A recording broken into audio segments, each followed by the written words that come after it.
বলো তো এটা কি মাছ? এটা হলো আমুদি মাছ। আর এখানে আমুদি মাছের একটা রেসিপি করে দেখাবো, যেটা কি না দুর্দান্ত হয় খেতে। আর গরম ভাতে আর কিচ্ছু লাগবে না, শুধু এটা দিয়েই খাওয়া হয়ে যাবে। আর এখানে আমি আলু আর পেঁয়াজকলি কেটে নিয়েছি, আর সমস্ত মশলারও জোগাড় করে নিয়েছি। এখানে মাছগুলোকে খুব ভালো করে ধুয়ে নিয়ে আর পরিমাণ মতো লবণ আর হলুদ দিয়ে মাখিয়ে নিলাম। আর এদিকে গ্যাসে বসিয়ে দিয়েছি কড়াই, আর কড়াইয়ে তেল গরম করে নিয়ে অল্প অল্প করে মাছ দিয়ে ভেজে নেব।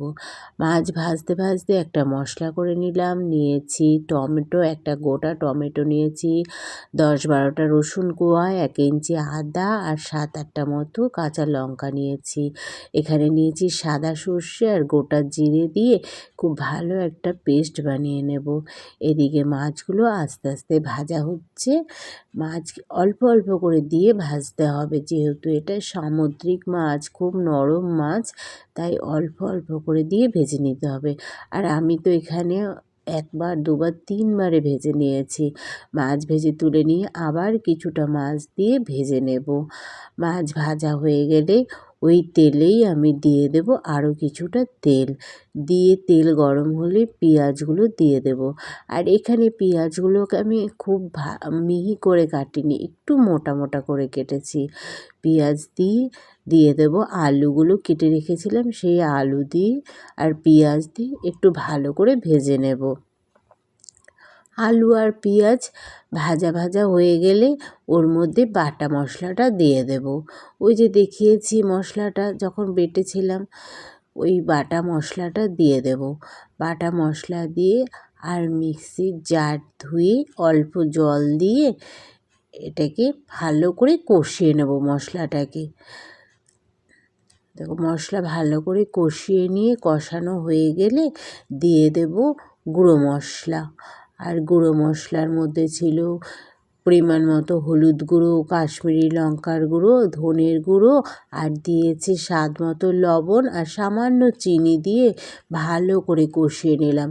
আর কষানো হয়ে গেলে পেঁয়াজ কলিগুলো দিয়ে দেব, কেটে রাখা পেঁয়াজ কলি দিয়ে কিছুটা কষিয়ে নেব। খুব ভালো করে কষিয়ে নিয়ে যখন তেল ছেড়ে আসবে কষানো থেকে, তখন অল্প জল দিয়ে দেব।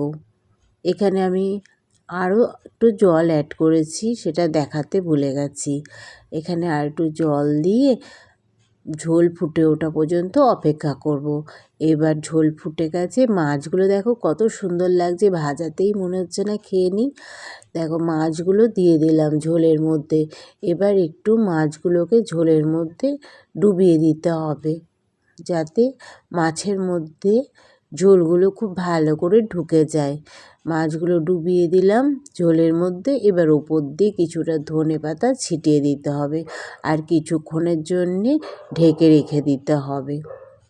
দেখো কি সুন্দর লাগছে, দেখো এটা গরম ভাত দিয়ে খেতে যা লাগে না, দুর্দান্ত লাগে। তোমরাও বাড়িতে বানাবে কিন্তু, আর কমেন্টে জানাবে কেমন হয়েছিল রান্নাটা। এবার তৈরি হয়ে গেল আমার পেঁয়াজকলি, আলু আর আমুদি মাছ দিয়ে ঝোল। আর একটা থালায় পরিবেশন করে দিলাম।